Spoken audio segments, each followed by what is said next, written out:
huwag kang gagawa para sa iyo ng larawang inanyuan o ng kawangis man ng anong anyong nasa itaas ng langit o ng nasa ibaba ng lupa o ng nasa tubig sa ilalim ng lupa.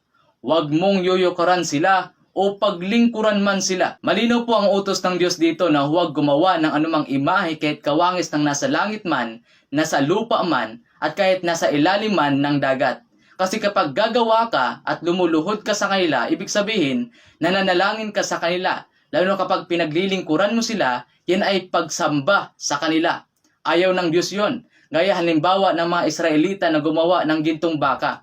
Hindi naman Diyos-Diyosan ang baka, pero naging Diyos-Diyosan lang kasi pinaglingkuran nila. Kaya nagalit si Moses. Paano pa kaya kung gagawa kayo ng sarili ninyong imahen ng kawangis ng mga apostol na wala namang utos mula sa Diyos? At lumuluhod kayo sa harap nila, nagdadasal sa kanila at naglilingkod sa kanila.